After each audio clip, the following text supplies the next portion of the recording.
Hey, YouTube people. YouTube. Facebook. It's gonna suck. Don't worry, we'll work on that for future videos. But if you're listening to this later, hopefully it will not suck.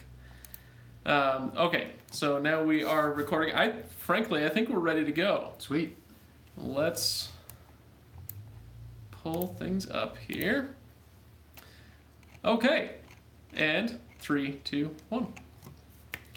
Hello, everybody, and welcome to the Legendarium Podcast. This is episode number 184, and it does not have a name yet because, frankly, we're going to see how this goes. I'm waiting for something weird to happen. It'll be a bit of a bastard episode anyway. A little bit.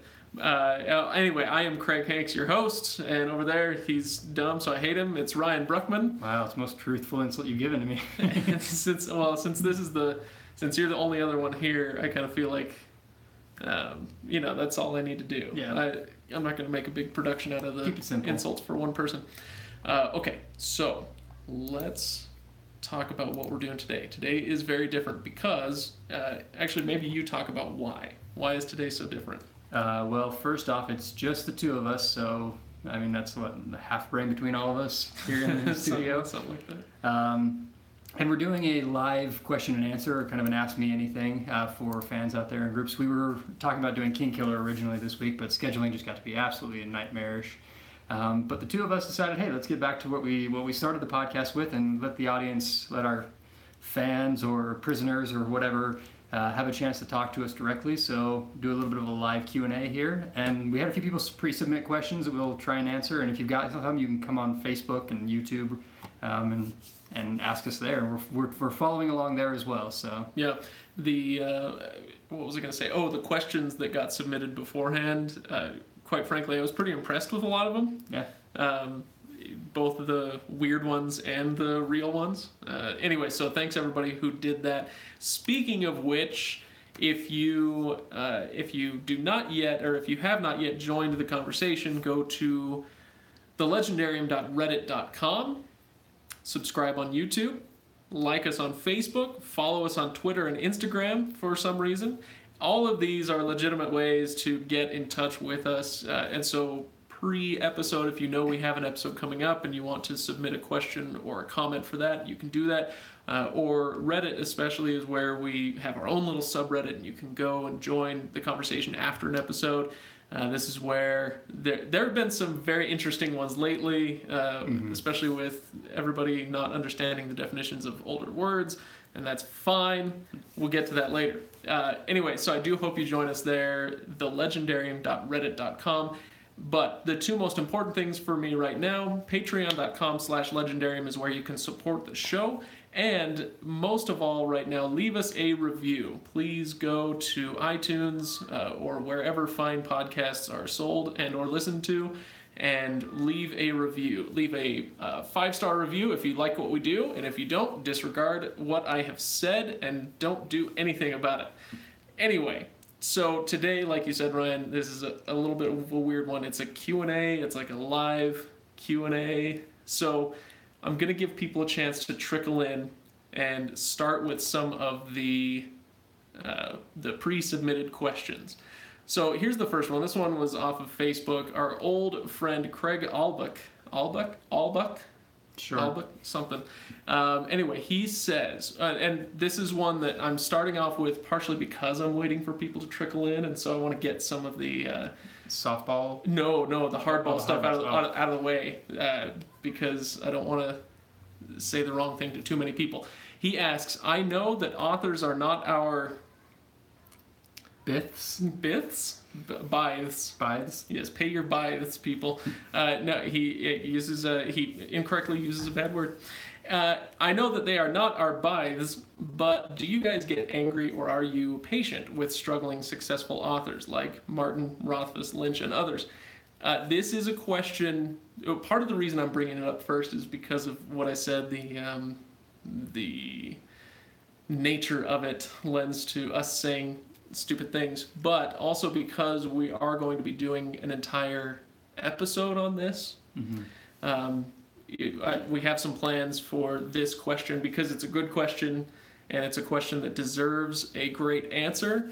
The short answer, because I don't want to shortchange you, Craig, the short answer is I have changed a lot. Even in just the last year, my way of thinking about this has changed a lot.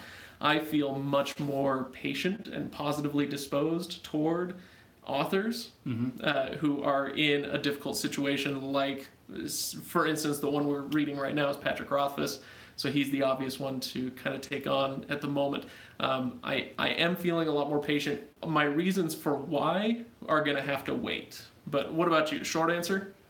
Short answer for me, I tend to be a little bit more patient. For me, though, it's heavily dependent upon how they interact with their fan base and deal with the delays or the time that it takes.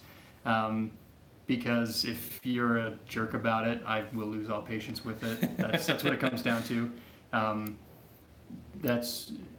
We don't own the authors, but we are their patrons, and it would be worthwhile to be open and honest with us about why something is taking a while, or why you just don't feel like writing right now. We understand that that's human, and that's on us as fans to also try and be more understanding for the authors. Okay, all right.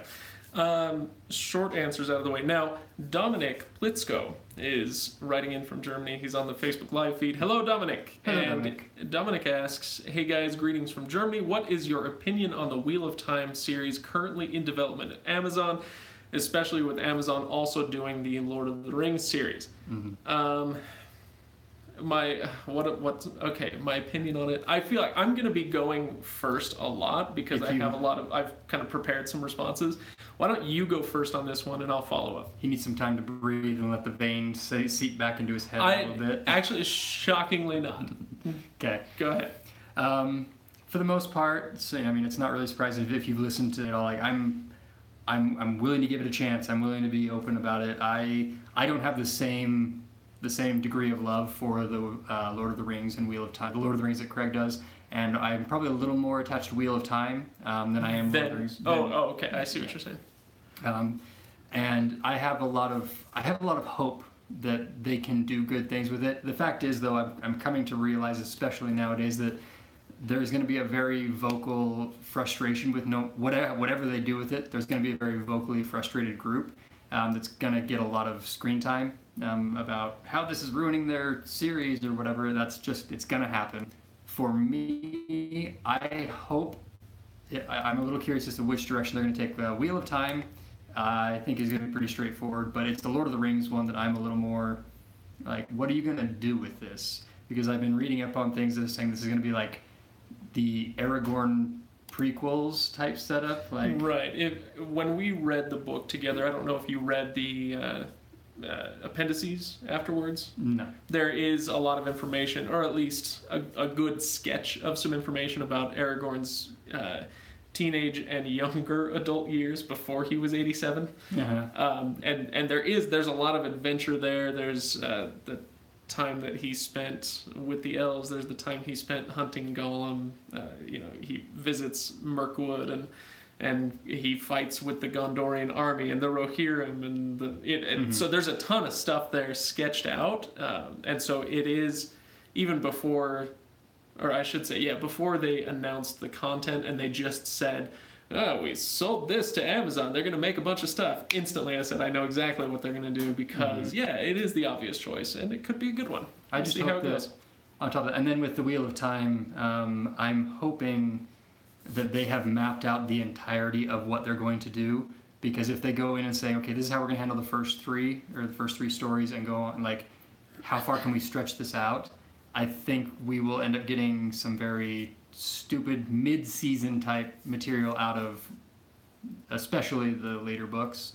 Have it mapped out from beginning to end. As long as you have that, so we know we're gonna get 5 seasons, we're gonna get this, that sort of thing. I'm a little more inclined to be more cheerleader about it. Like, yeah, this is gonna be cool.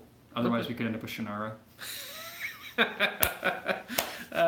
I actually kind of in the background, I couldn't really keep 2 eyeballs on it, but I watched the 2nd season of Shannara. I didn't think that it could get worse after season 1, and it got so much worse. It was an atrocious adaptation. Okay, so my thoughts really quickly. because Ryan said a lot of good stuff about it. Be careful and have some artistic integrity.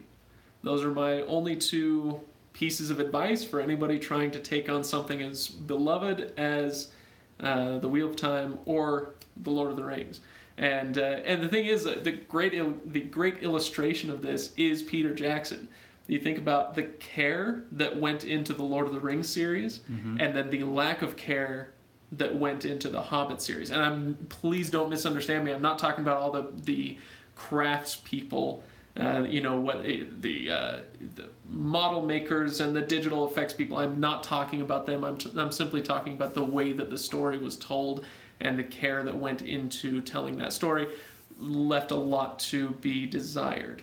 The Hobbit one. And so you can see that clear dichotomy there.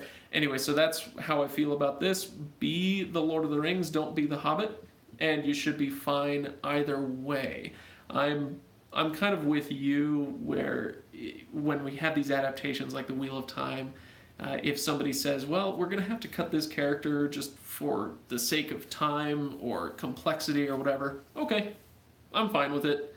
As long as you make coherent choices on that, I'm fine with it. So, all right, let's move on. David Anderson on YouTube asks, any plans to go through the Foundation series? Granted, it's sci-fi rather than fantasy, but it's fantastic. Now, this is Asimov, right? Yes, Asimov. We did iRobot a while ago.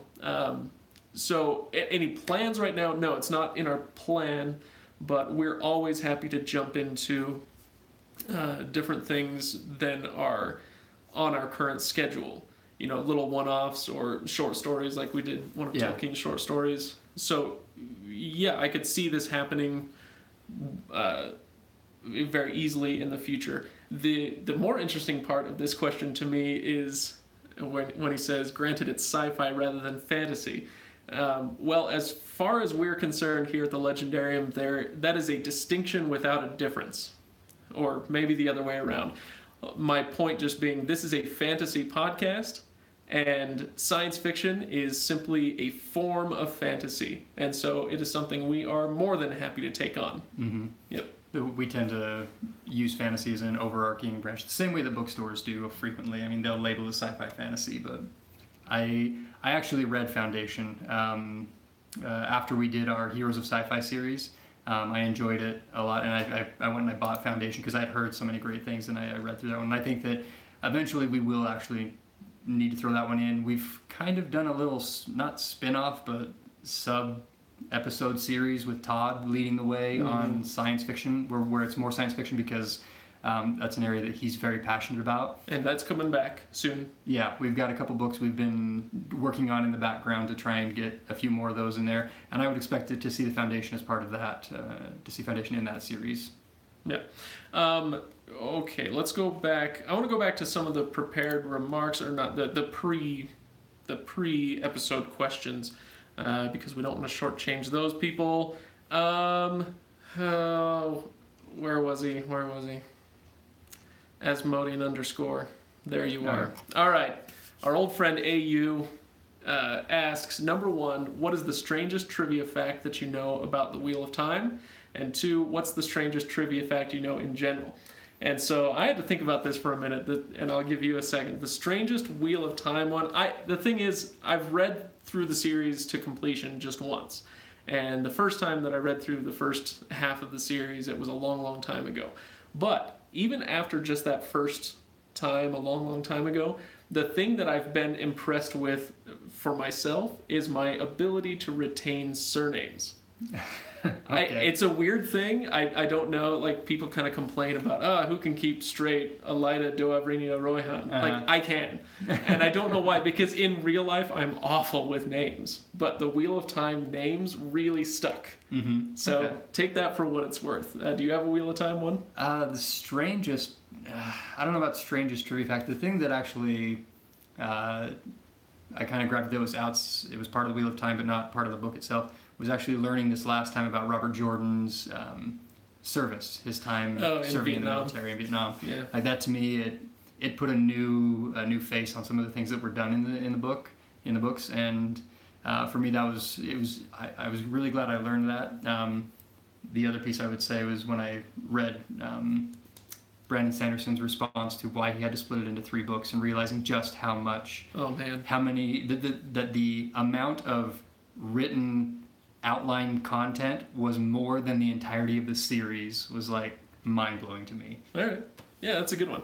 All right, strangest trivia fact in general.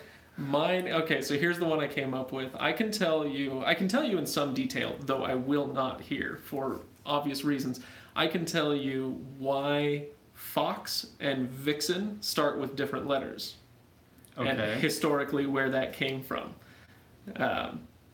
Fox and Vixen? Yeah, because okay, so it should be historically speaking. Here's your 10-minute or your 10-second version.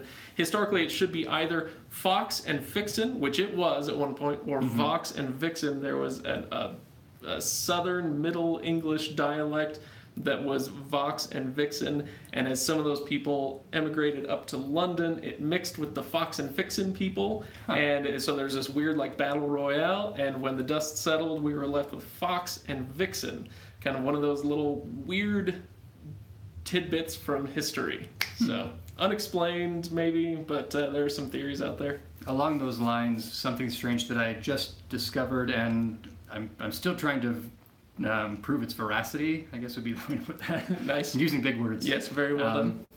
Is I was having a discussion about British accents and the discussion of English accents and things like that, and it was kind of a discovery that most likely it's Eastern Seaboard English, American English, is closer to what was spoken in Britain during the time of Shakespeare and things like that than what is spoken now, because of a variation in it was poor people who became rich wanting to distinguish themselves that dropped their R's and it became kind of this status symbol.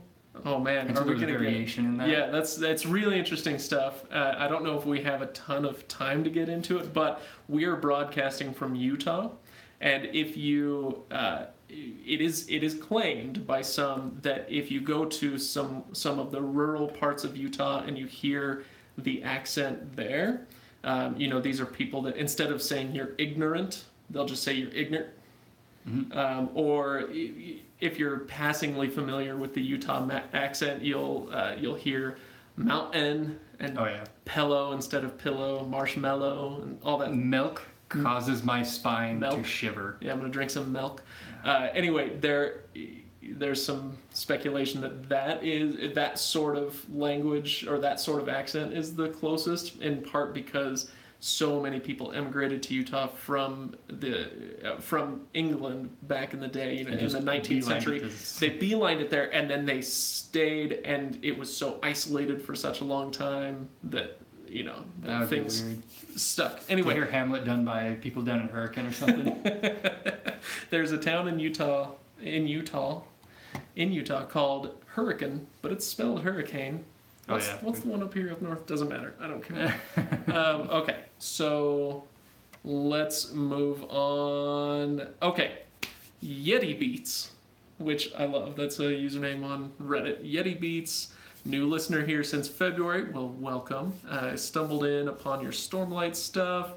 Okay, what are the odds of Sanderson ever coming on for an interview? I love your review pods, love them, and I like that your podcast is just that and not a bunch of author interviews. Having said that, hearing Todd gush and probably cry while Ken boasts about his newfound spear fighting skills would be too good. So, what are the chances that we'll get Brandon on? Very little chance in the near term of getting Brandon on, but that's mostly an effect of our not having asked in a long time. Yeah. I think I asked one time, and it was like in the middle of one of his book tours after a release, and they're like, no, not right now. And he lives about an hour south of where we are. Yeah. And so it's within the realm of possibility that we could arrange something, but a good way to help us with that is patreon.com and give us a chance to actually we can pay people to come and make appearances. Yes, because we'll really make a dent. Between me and Brandon Sanderson, there are just millions of dollars to be had. Yeah. All right, Ryan, why don't you take on the next one on Facebook? Do we have any more questions coming in? Oh yeah, we got a few in here. Quick ones. Let's see. What would you think of a Mistborn television series? Same as what we talked about before. That was submitted by Gary Black. Similar to Lord of the Rings, Wheel of Time. Anytime you take a book series, maintain the artistic integrity of what it is, and some some of the visuals you could do with that would be incredible. I would hope that they would do a TV series more so along the way that they did handle Netflix and things like that, in the sense of film it all, do the work, because trying to do a Mistborn on a week-by-week basis wouldn't just... You would end up with a sci-fi type, like the channel Sci-Fi that specializes in Sharktopus and Sharknado and stuff like that. You wish they had a show called Sharktopus. They You do. love that. Sharktopus is one of my favorite like sea level movies, whatever. Oh, is that a real thing? It is. Oh, okay. Never mind. Yeah, it's hilarious. I would put it above Sharknado myself. Okay. Cisco asks, who would be the worst Wheel of Time character to interact with who's not a villain? My favorite is that there's a response here. They're probably going to say Fael. No. Because the thing is, Perrin's a wiener, and I feel like I would match better with Fael than Perrin did, because Perrin sucks. Wow. Okay. Maybe Perrin. I don't know. Maybe like book 10, book 11 Rand. He was kind of a douche. The thing is, like, for me, if you get to know my personality at all, Any of the wise ones. There you go. Yeah, or the Aes Sedai leadership. But like, I have this feeling I'm very introverted and shy. When I first meet someone, I have a hard time opening. Like, I can hold a conversation, but you probably are gonna have to push it a little bit. And I have a feeling that if Perrin and I got put in a room together and say, "Hey, here you go," I'd be like, "Hi, hey. So you did some things in a book, huh?" Yep. Do I have your axe? Like, I would have a hard time. I don't fanboy out like, "Oh my gosh, I love you so much." I'm the type that's like quietly standing there and just, yeah, that's cool. Thanks for being alive type things. AU says anyone who isn't Matt. So I guess he just wants to hang out with Matt. That would be awesome. He's the one you'd want to spend like a weekend with. Maybe, if that. I'm thinking like a couple hours at a party and then I'm done. But anyway, okay, new question, because we have a lot more to get through. Has voted Sharkborn. Love it. Is Sharkborn a new thing, or is he just making that up? He's doing a combination of like Mistborn and Sharknado and stuff like that. Yeah. Sharks that can push and pull when they ingest metal. All right. Chad Bewley asks, with the long wait for the next Fire and Ice and Kingkiller books, what series had the best and worst payoff after a delay? Follow-up question, what's the best brand of ice cream? So, okay, all right. First of all, with the series that have been delayed, what's had the best and worst payoff? It's gotta be Wheel of Time as a good payoff. I mean, and I had my very serious frustrations with it, but just in terms of like a sort of fangasmic release of an entire group, right? That one came out and everybody was just like, "Oh, finally it's done." So that was a good cultural experience at least. Okay, yeah, that was kind of the one I was leaning towards. Not that I was a part of it at the time, but I at least understood what was going on. For me, I struggled trying to think of other series outside of the ones that were named Ice and Fire and Wheel of Time that had dealt with a delay that caused fans to get upset, and I really struggled coming up with ones. I think it's more inclined towards films and series like that we tend to see it now more so than books. I don't know, could be wrong, but yeah, Wheel of Time had a really good payoff. Worst one? I don't know about a worst one. I don't really. The thing was, just off of the ones that we've read on the podcast, the one that I felt like was the biggest letdown for us, but it wasn't after a delay. It was just after writing such a good series was Calamity. Calamity was the end of the Steelheart. What was it? The Reckoner series. Yeah, that's a good one. It wasn't a huge delay. It wasn't like the entire industry was clamoring for this series to finally finish out. But all the same, it was an amazing first book. Mm-hmm. And the second book was, it was kind of like Catching Fire, where some people preferred it, and some people preferred the first book, but they're very similar kind of things. And then the third book was like, it wasn't like a dumpster fire or No, anything, it's but not it just terrible. had a bad ending. It didn't carry the bar that the previous two did, in our opinion. Like I still think the series is good, and I will give it to my kid to read, and he'll enjoy it when he's not 4. Right. But that's what came to mind for there. And as for the best ice cream, I'm not sure on national brand, but the best ice cream available to the humankind is made locally. It's called Leatherby's ice cream. Oh gosh, get off of it. Their French vanilla and hot fudge combination is the best Okay, look. ice cream that is out there. So I'm going a different route. If it's a local thing, first of all, that's a horrendous choice either way. Not that it's bad ice cream, but anyway. No, I will challenge anyone. I will happily let you experience this and decide for yourself. The question is, what's the best brand of ice cream? And for that, I think, okay, it has to be at least widely available. Yeah, we're talking the Ben and Jerry's and the things like that. Right. So I know people in the southern states, especially like in Bluebell. Texas, they're going to say Bluebell, and that's fine. I understand that. But I live in the West, and therefore, it's like I pledge allegiance to Tillamook ice cream.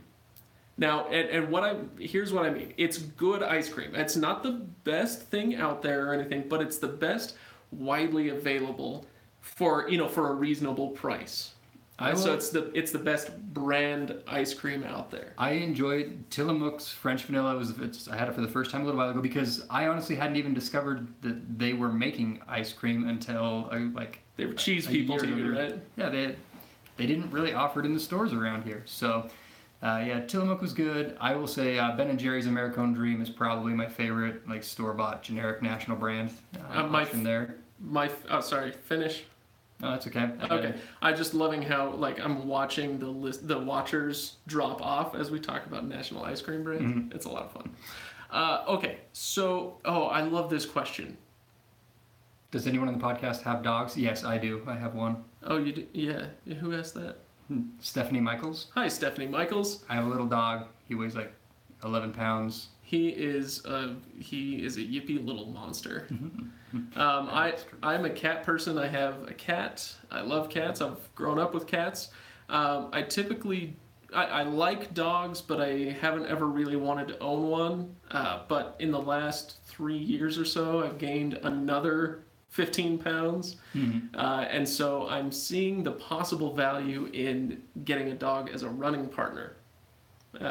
Anyway, that's about the extent of it for me. Which means you're going to have a fat dog. Screw you. Okay, Miranda Pratt. I want to get to Miranda's question in just a moment. Andrew Lobley asks, fold or scrunch? Well, Andrew, fold, because I'm not a monster, okay? So, there you go. I wish this was a short answer. It is, and we're not doing long answers. The answer is both. Oh, jeez. Okay. Miranda asks, what are your thoughts on dog ear marking books instead of just using a freaking bookmark? I actually really like this question because I feel like you can kind of get into it on this one. Well, I take it, Miranda, from your punctuation here that you are a partisan of bookmarks. Bookmarks are great. I use them all the time. For me, it depends on the book. Paperback, you may dog ear. If I give you a paperback, you may dog ear. If you dog ear one of my hardbacks, I will punch you in the face. Yeah, it kind of depends. Like, is this a book that's supposed to survive, several readings? Mm-hmm. If it's my 50th anniversary edition of The Lord of the Rings on glossy pages, illustrated by Alan Lee, no, I will stab you in the neck if you dog ear my pages. But if I hand you a copy of the Silmarillion, that's the paperback that I got from Barnes & Noble for $12 or whatever, you dog ear away. Mark it up, underline, highlight, whatever. Books are meant to be read that way unless they are kind of for posterity. Yeah. Right? Anyway. Yes, Sarah, Ken has 2 dogs as well. Also, if you could be any character but have a different power than what exists in their world, who would you be and what power would you possess? It was weird. My brain came up with an answer so quick to this one. Really? Yeah, when I saw this question, and I've been trying to find a better one, and I can't. Okay? I want to give Éomer Tony Stark's Iron Man suits. Wow. Yeah, I would love to see that. Homeboy would kick some serious butt in those things. That's pretty awesome. I had to think about it for a little bit, and I still am not totally satisfied with my answer. But I actually, there were two things that came to mind. First is I'm a big lover of like the Jedi. Just leave it there. Yes. Why did you keep talking? I'm a big lover. I'm a big lover, yeah. So the idea of giving like the Jedi who already have this incredible power, like this kind of psychic almost ability or whatever, the abilities to do things like with Stormlight and stuff like that, to be able to the Windrunner abilities, I thought would just be incredible. Like, Okay. That'd be pretty cool. The other one I came up with was What? Never mind. Sorry. Go on. to take I would take Kaladin and give him another series that I've been working through kind of on my own on the side here is the Lightbringer series by Brent Weeks, and give him the ability to draft. So if you imagine like instead of breathing in Stormlight, like just being able to take it from the sun and control like and then create what you wanted. Similar to the way Lift works. Yeah. Yeah. Okay. So All right. Well, very good. Let's see if we have any other questions coming in. I know there were a couple on YouTube. David said, I think this was in response to who do you not want to hang out with in Wheel of Time? Gawain. Yeah, but at least he could teach me how to sword fight. What color is your toothbrush, Craig? My current, it changes all the time. Purple, I think. Mine's one of those white Oral-B that has a little ring on it that I can change the color on. Yeah, fancy.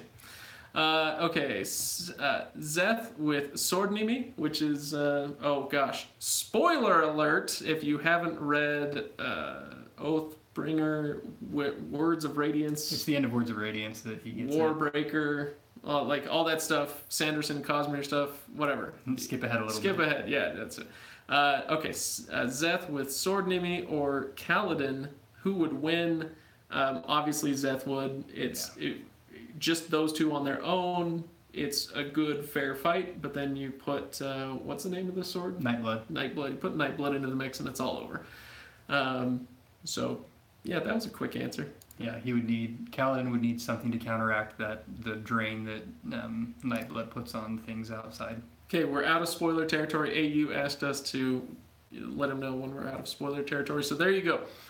Okay. Oh, John wants to know how far you are into the Lightbringer series, and my follow-up question would be, any plans for us to do this? I absolutely think that's one that we should do, and I'm hoping to kind of bookend it at the end of what we've already got planned out in the 4 that you all voted on, because I really have enjoyed it. I am about halfway through Blinding Knife, so I still have more than half the series to go, and there's still, I believe, another book to be written on top of it.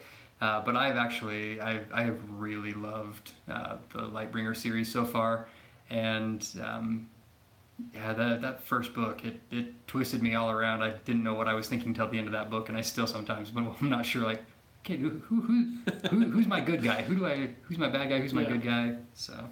Okay, first of all, AU asked us, he made a pretty good suggestion. Try and guess what the other person is going to say before you answer. Hold on, say that again. But wait, on the next question, okay, we have to guess what the other person is going to say. Oh, great. And I don't know what the next question is. Real quick, Corey asks, do we use actual bookmarks or just grocery store receipts? Yeah, receipts, slips of paper, a little rip off a thing of toilet paper. I don't care. Like, I'll use anything as a bookmark. Doesn't matter to me. Okay. I do most of my stuff on Kindle, so it maintains my spot for me. If I do it in a hardback or something like that, I have bookmarks that are sitting on my shelf. Okay, let's go to, oh gosh. This is going to be a good one for this game. All right, Temporal Shenanigans asks, don't look at the thing, you're looking at my answer. Okay. Knowing what you now know, or knowing what you know now, whatever. If you could go back in time and start the podcast over, what would you do differently? So you have to guess what I'm going to answer to this. What would your answer to this What be? would my answer to this be? Oh gosh. We would approach how we did Lord of the Rings slightly differently. Not by much, but a little bit differently. We would get on Reddit a whole lot quicker. Yes. And we would have probably gotten to Patreon sooner too. Yeah, I think, okay, so you're very close. My answer was marketing, so the Reddit answer was the closest. Before we started this, I didn't know a thing about how to get the word out about the podcast, and it took us way too long to get any sort of traction. It took us like 2 years before we started seeing anything even approaching mediocre numbers. And so that's what I would change is like, I don't know if Temporal Shenanigans is thinking about starting their own podcast or something, but if you are, or if anybody else is, do a lot of homework on the marketing side first, if you haven't yet. If you just start a podcast and throw it out into the ether, then you might get lucky, or like us, you might have to exercise an extreme amount of patience, or that's not even quite the right word. It's just determination or stubbornness. I mean, you've mentioned a few times, like, if I hadn't been such a single-minded jerk about keeping the podcast going, it would have died a long time ago. Yeah. Right? Probably. And that's a good portion of why, is because it took us so long to see any sort of traction on it. Your answer, if let's see, if we could go back in time and start the podcast over, what would you do differently? I mean, you already gave your answer. My guess for you would have been to like axe Craig's Lord of the Rings trivia or something like that. No, I love Lord of the Rings trivia. Yeah. And people are like that. We probably could have done it differently. But Yeah, I love exactly. the trivia. I would bring that back in a heartbeat. I think we should. The thing is, We have to do it differently. the weird thing, and I'm letting everybody behind the curtain a little bit, so I hope you're okay with this, Ryan.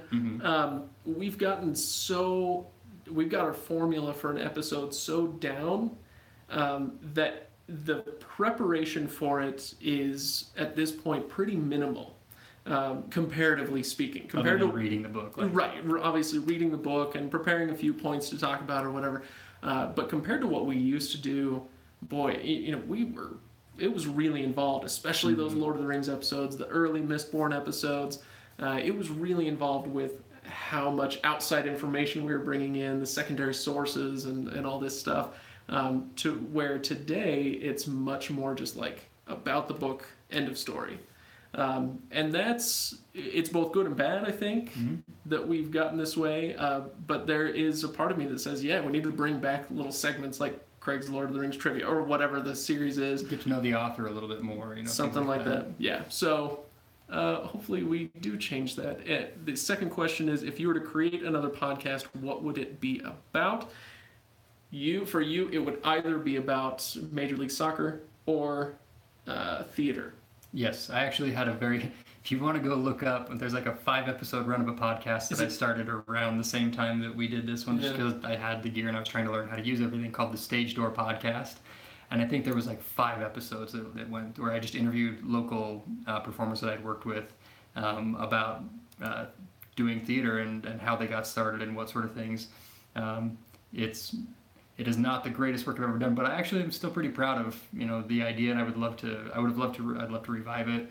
And yes, Major League Soccer was the other one, because I debated for a couple of years about starting a podcast about my home team here, Real Salt Lake, and just this year, I'm pretty sure it's just this year, they started the Real Show podcast that the team actually supports and everything now. And it was a fan who started it, and they just brought him in and said, yeah, we're gonna run with this. It wasn't like the organization started, they found someone who already did it. Right. And that could have been me. That could have been me.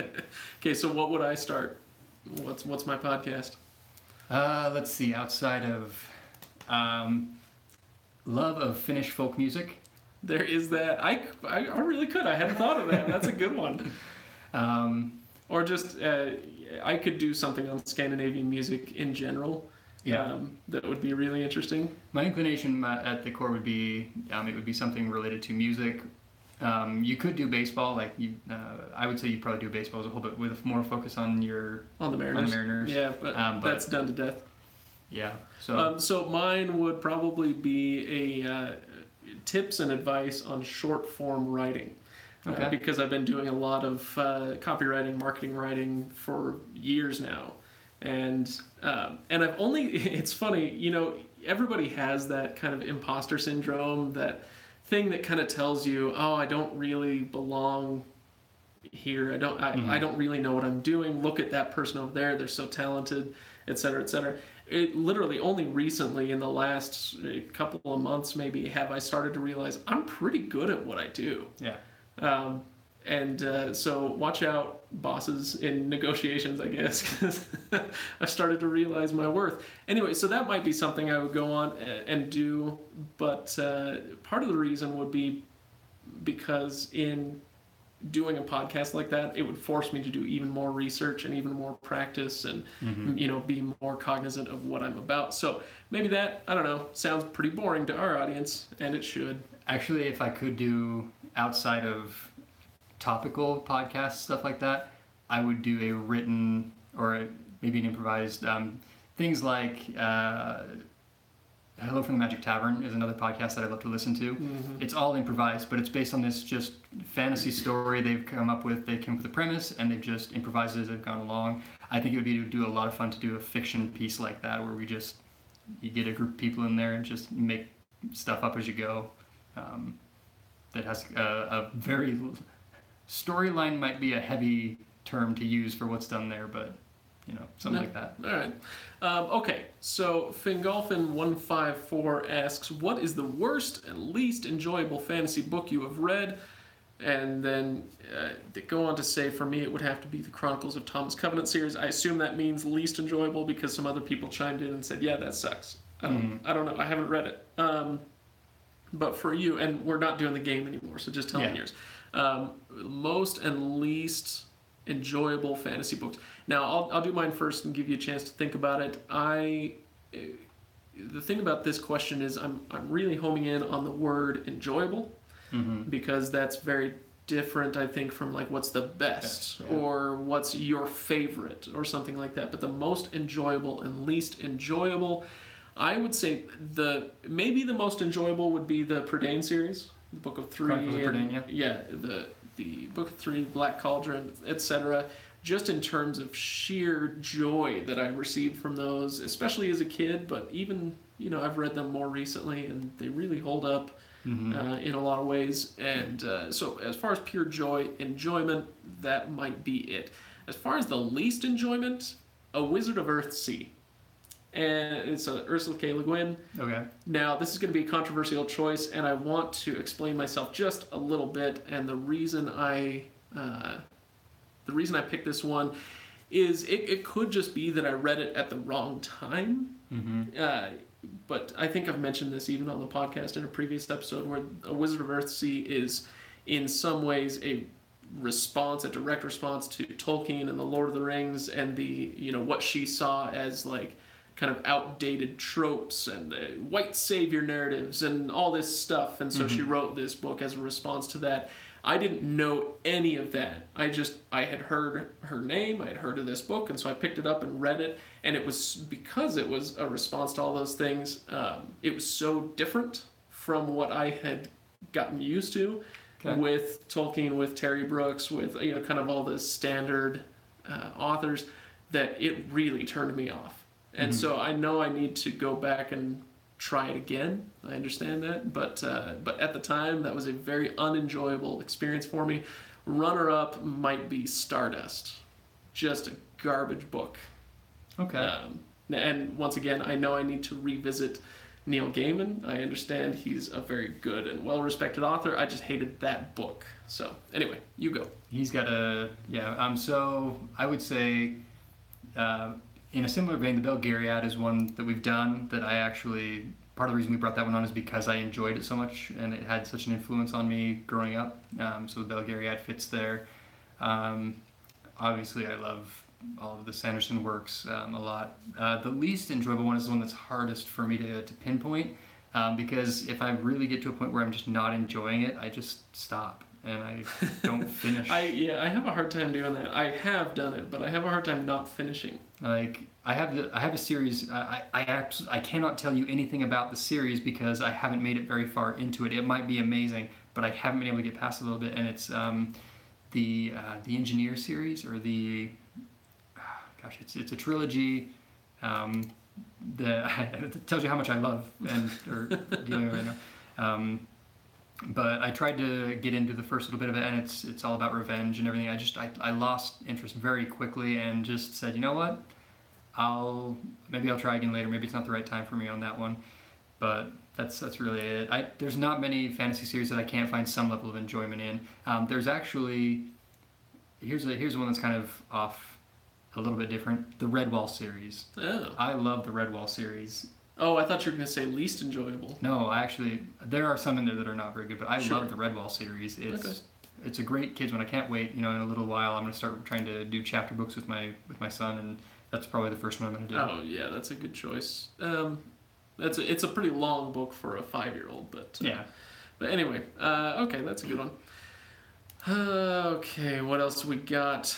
Okay, Gabim. I don't know exactly how to interpret this username from Reddit, but this person asked, why is Lord of the Rings such a passion for you, Craig? Name 3 key points. And Ryan, I'll kick your question to you first. Which fantasy world or universe would you like to take your wife to on a date weekend? And what would be the main event? Or main events? So many of the book series I read, I would not want to be on that one. We've talked about this before with like Mistborn, for instance, or Steelheart, or take your pick, where it's like, no, this place is a hellhole. I don't want to be there. Yeah, you don't want to be there. You just love reading about it. I could be a really true nerd and be like, I would go into the Star Wars universe somewhere. Oh yeah, what's the planet that Mom Adon is from? That Wedge goes and visits with Kwisatz in the X-Wing series. I don't remember. It doesn't matter. But it sounded nice. It's all jungly. There's a handful of planets and places that I would love to. I mean, depending on the time frame, visiting Coruscant versus my wife tends to be more a big city person. If I offered her camping in Endor, she'd be like, no, we're not going there. Real quick, Cisco says he's really curious about the Wheel of Time and Stormlight Archive one. Rehash it here for me, so in case I missed copying and paste it, make sure you put it in this chat there, Cisco. Okay, anyway, back to the other question that Gabim asks, why is Lord of the Rings such a passion for you, Craig? Name 3 key points. Okay, first of all... Asmodean _. Thank you, AU. Oh, you like Lord of the Rings? Name 3 of their best albums. Yeah, we need to figure out a way to fly him out here to be on the show, because that would be a riot. Okay, why is Lord of the Rings such a passion for me? First of all, the aesthetics. I've told this story, and I don't mind telling it again. I saw the movie first before I read the book, and when I saw it, I was 15 years old. I was in an old school movie theater, old school for us, before all these reclining seats and reserved seating and all this stuff. And so it's this really crowded, sweaty theater with all these people so excited to see the show. I'd never even heard of the Lord of the Rings-ish. And the lights go down and the screen goes completely black. And then people start whispering Elvish at me, and Cate Blanchett cuts through it and says, "The world has changed." And literally, just like that, I was done. This was the greatest thing I had ever seen in my life. So that's really important to keep in mind, is that I saw it at the right time, at the right age, in the right frame of mind, in the right place. And so it was all just a perfect storm for me to fall in love. So there is that. But then also, as I dug into Middle Earth over the course of years and years, the thing that kept me there wasn't the aesthetics as much as it was the world building, including all the languages and stuff. I find all that stuff fascinating, hence the Fox and Vixen garbage that is floating around in my brain. In your college degree. Yeah, I love all that stuff. My college degree literally was chosen because of my love of The Lord of the Rings. Anyway, so there's the world, and then the other thing is the author. We talked about this a little bit on our Leaf by Niggle episode, where there's something about Tolkien, and it's not, and it's not our parallel abilities to create worlds or whatever. But there's something about his personality that I find a very kind of kindred spirit type thing with, and so the more I read the books and the more I get a window into who he was, the more encouraging that is for me as a person. So that's why I love it so much. All right. There were some questions on Facebook that I know I need to get to. Stephanie Michaels asks about Gaiman, if we've ever thought of doing an American Gods episode. Yes. Yes, we have. And I have been reading Gaiman on the side as well. That's a really weird sentence to say out loud. I wasn't even listening. I was reading the next question. So before I started into the Lightbringer series, I finished Good Omens, Bad Omens, and The Neverwhere to try and familiarize myself with it, and I just bought Norse Mythology and American Gods so that I can pursue those eventually, so that I have a base when we do approach Gaiman, because I do think that we need to, because he's a very different author than anything else that we've read, but he's very talented and very... they're enjoyable stories, but it takes you a little while to get into the aesthetic of how he writes in comparison to what we're used to with Sanderson and Tolkien, and more of a Cormac McCarthy kind of like super ultra modern stylistically. It is a very modern style. Yeah, I know he's not the same as Cormac McCarthy. I'm just saying, the ultra modern authors. Okay, so what was the other one that I wanted to get to? Oh, AU says that he has the same kind of mouse as I do. I'm using, for those of you who can't see, I'm using a lovely Logitech trackball mouse. This has become a thing over the last month or so. It freaks out anybody who sees it. They're like, oh, hey, let me jump on your computer. I'll show you what I'm talking about. And then they put their hands on here, and it's like they got burned. Like, what is this? And it's a trackball, and I love it, and I would have its babies. Okay, Eric Burdick asks, have any of you guys ever played miniature wargaming? No. Anything tabletop, I am seriously lacking in. You? Yeah, I have some family that loves tabletop gaming. That's their thing, and I've tried to play a couple things, and I just, for me, it's one of the things that you tend to have to invest in pretty heavily and spend some time playing it to understand it and get to that point. And I haven't really enjoyed that process a whole lot, so I haven't done a lot of it. The closest thing to miniature wargaming that Craig and I have done are the many, many hours that we spent playing Risk 2210 AD against each other, and the scars I have from thrown dice from Craig. That's one of those ones. Risk is one of those games that has a million little iterations. Mm-hmm. Now, the original Risk is great, but Risk 2210 AD, if you want to reach back into the vaults, the cultural vaults, that was a fantastic version of Risk. But I used to tell people, Lord of the Rings Risk, and I am telling this now, I will still say this, is far superior to the regular Risk game. And people say, oh, of course you're going to say that's Lord of the Rings. And fine, it's a fair point, it's a fair criticism, but no, I think it has more to do with like the rules and the board and the way the map is set up. It makes for more interesting dynamics as you play. It's a great, great version of Risk. If you haven't played it, try it. Yeah, Craig had 2210 and Lord of the Rings, and I had the original and what was it, Gods? I don't know. It was like Greek gods, and there was an underworld option where when your people died, they went to the underworld, and you had a chance to like bring them back to the main map and stuff like that. Yeah. I don't remember exactly what that one was called, but I liked that one. That one was a lot of fun. Okay. All right, we're coming up on the last few minutes here, so noodle on this one for a second. What was your favorite book or movie that you reviewed over the past 1 to 2 years? This one comes from Jason on Twitter. This is a tough one because if we're only reaching back for the last year or two, it makes it a little bit... That's pretty much Wheel of Time and... Well, that's true. But, I mean, yeah, so we can extend it a little bit. Part of me wants to go back and look through our archive and be like, all right, what did we even do? I'm not entirely sure. But do you have anything off the top of your head that just kind of like really surprised you with how much you liked it, maybe? So there's, obviously those of you who've been following us a little while knows that Oathbringer was a big one for me. That was a one that really influenced me. But in terms of having a surprise kind of love for the book or whatever, this one goes even further back. The book that caught me the most off guard and how much I enjoyed it was Starship Troopers. Oh yeah. That book, when we reviewed it on the podcast, and having read that one, I loved that books and the things that we talked about, and it felt like it created a genuine discussion. Sometimes, surprise guys, sometimes our discussion ends up a little manufactured, like we're trying to force points because we were trying to figure things out. It happens. Yeah. That one felt like genuinely there was a lot that we dig could just into. pull it out of and talk from Robert Heinlein's Starship Troopers. And that one, I love that choice, partly because Starship Troopers is a great example of a book that, if you say, as you're saying, yeah, I really enjoyed reading that book, I loved the discussion that came after it, people are going to say, like, oh, so you're a fascist. You know, so there's all these critiques of it, but it's one of those things where it's like, no, I'm not saying I agree with every single thing Heinlein brought up in the book.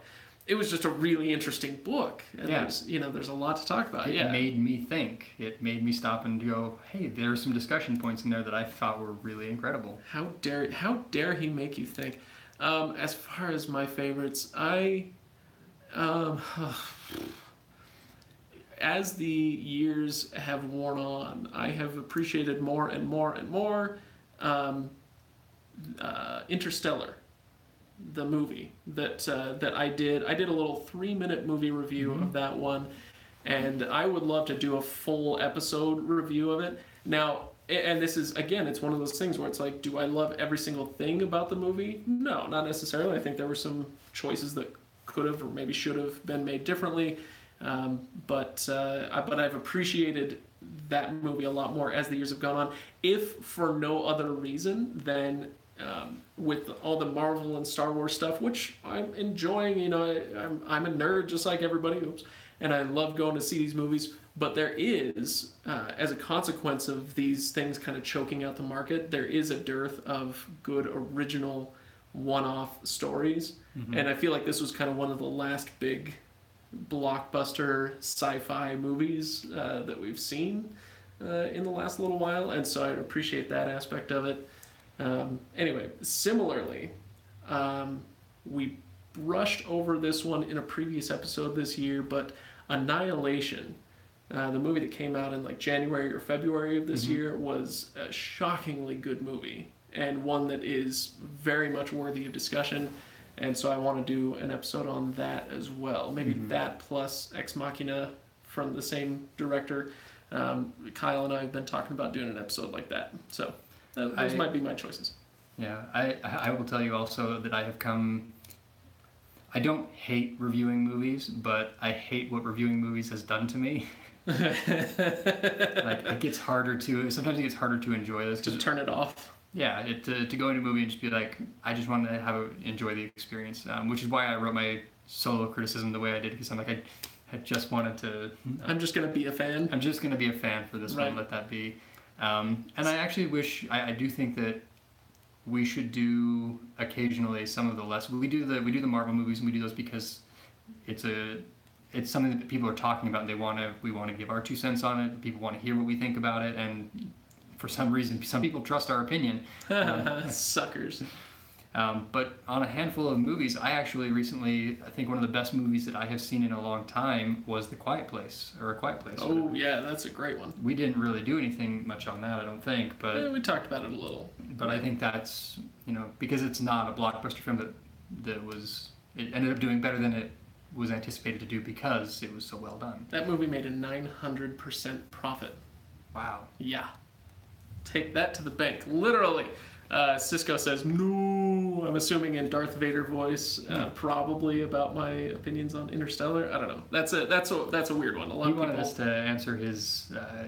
and I'm looking for it. How do you think the main characters of Wheel of Time react to the main characters of Stormlight Archive? Violently? I don't know. Like if they meet? It depends on when they met in their character arcs that currently exist. Because Kaladin meeting Rand as the Dragon Reborn on the high end of things would probably be irritated. Irritated? That's putting it mildly. Yes. They probably wouldn't get along very well. But if they met from the beginning of each of their stories and then went on an adventure together, they would all be the best of friends. I don't know about that. Shallan, The thing is, like, here you go. Put Shallan and Egwene next to each other and see how that goes. Oh, wow. Kaladin and Rand, Kaladin and Matt, I actually think would be a really fun pairing. So, well, the thing about Kaladin and anybody, Stormlight Archive stuff. Sorry, everybody. Kaladin, he's a good person. He treats his men well. He's always trying to do the right thing. Whatever. Blah blah blah. Fine. He's a dick. Yeah, Right. Yeah, and so I'm just picturing him with Rand or him with Matt or him with anybody, and it's like a toxic situation. It's a giant pissing contest. Yeah, you have to put him with just the right person, and it turns out just the right person is Syl, and that's why we have all this Kaladin and Syl shipping going on, and Yeah. because they're like, who else are you going to put him with? He's Actually, you want to know what not shipping in that sense, but what pairing out of those two I'd love to see the conversation that would happen would be Dalinar and Lan. oh gosh, that would be so painful. Okay, well, all right. I think, gosh, are we done? I'm not prepared to be done. I feel like we have more to get through. If we didn't get to your question, I am very, very sorry about that. I think we got to most of them, if not all of them. Really quickly, Vroxilla, one of my all-time favorite names on Reddit, other than the places that you may have gone as missionaries, if that's the correct word for it. Yes, it is. Where have you traveled to that you've liked the most, and where would you like to go that you haven't been yet? I loved my visit to Stockholm, and I would do that again a dozen times in a row. That's fine. I really, really enjoyed Stockholm. Wonderful city. Other than that, I would love to visit England, Finland, New Zealand, Switzerland. I could do Amsterdam. I could do Denmark, maybe. Basically, not Russia, not East Asia, just because I would have such a hard time with language and stuff in East Asia. South America, I don't have any interest in going to. I don't know. What about you? I have only been on this side of the world, this hemisphere. I visited Guatemala as a kid, and the jungles of Petén and Tikal, that area. I still to this day am awed by the magic and the feeling that was there. It was incredible. I tend to be a very active vacationer. I go and do. I'm not really the relax on the beach type, but I did love Hawaii. And this October, our company's meeting might be. Actually, I can't even say that because not that anyone at work listens to this. But it's on the down low. I might get to go to the other side of the world. Oh, that'd be nice. And I hope that that's the case because I'd be very excited to go with them there. Yeah. Okay, let's close out with a final question. This one from S.E. Michaels, I'm guessing. Although the way it's written out, I'm going semi-Kaels, like as in half Kaels. Okay. I don't know. It's an odd little username, but I am relatively new to the podcast, following along with your WOD episodes, etc., etc. Anyways, question. General thoughts on the Sword of Truth series. Like it, hate it? Where do you think it ranks in the fantasy genre now? Well, this is the reason I wanted to close out on it. I don't know. I haven't read it. Have you read it? Sword of Truth? Is that not the Shannara series? Nope, that's the Sword of Shannara. So the Sword of Truth is, correct me if I'm wrong, people, I believe it's Terry Goodkind. Okay, yes. And no, I haven't read it. And this kind of, so I wanted to talk about this because it gets to something fundamental about me that I think would be valuable for listeners to know. My knowledge of fantasy is not necessarily very wide. It's deep.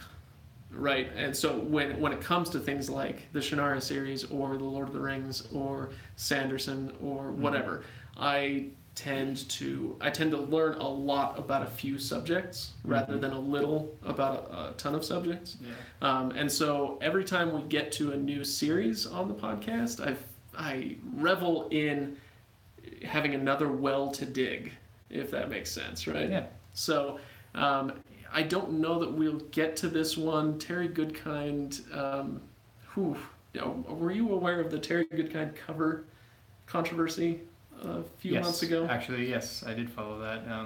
He crapped on the artist, or something like Exactly. Yeah. So, and this is something that could take up an entire episode on its own. I don't know that it ever will, but there was this whole thing. I bought a Terry Goodkind book. I think it was Wizard's First Rule, and I was like, okay, I'm gonna read this at some point just because it's Terry Goodkind. His name is all over the place. I should get to know this. And then that controversy happened, and I was like, nah, maybe I'll just shelve that for a little while. I don't really feel like supporting him at the moment. But that's just my prejudicial way of thinking about author controversies, I guess. I don't know. Anyway, do you have anything to add on this subject of stuff we haven't read? No, I'm pretty similar. When I love something, I go. Had to rethink that phrase for a second. When I find something that I'm very passionate about, I like to know a lot about it. That's why I get, like, when I found the Cosmere, like getting into the additional Cosmere material, that's what I like to do. But I do tend to be kind of a jack of all trades with things. So I'll read a book or two from an author and see, do I like this styling and stuff like that. But yeah, you'll know when I like something because I know ridiculously stupid things about it. That trivia question, things, throw that at Star Wars at me, and there's probably some things about Salacious Crumb that I could throw your way. All right, so let's wrap it up. I'm gonna put a little warning. I still don't know what we're going to name this episode for. So for any of you who are still left on the YouTube or the Facebook live videos, if you have any suggestions for a name for this episode, go ahead and throw them out there. But whether it's in the title or something else, I'm gonna have to put a little warning for people. If you're expecting a good episode, please don't listen to this one. This is not the starting point. Yeah, exactly. So this is not the episode you're looking for. All right. So thanks everybody for listening. Thank you to everybody on Reddit and on Facebook and Twitter and everybody everywhere else for submitting questions beforehand. And for those of you who stuck around for all of this, all these shenanigans, it was a ton of fun to interact with you while we recorded an episode. Ryan, I really enjoyed this. It's so much easier, not necessarily better, but it's so much easier to just have two of us. Yeah. And to have everybody interacting, it's a ton of fun. So very much appreciate everybody doing that.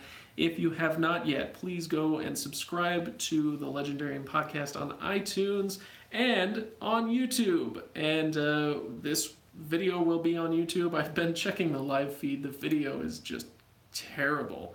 I don't have any way to make that any better right now. I'll look into it, but sorry about that. But we'll be doing good videos sometime in the future. We've got at least one planned, and go to thelegendarium.reddit.com, join the conversation, go to patreon.com/legendarium and support the show. Thank you very much, everybody, and we will see you next time. I don't want to wave to you. You're still here. Yeah, at the end of the episode.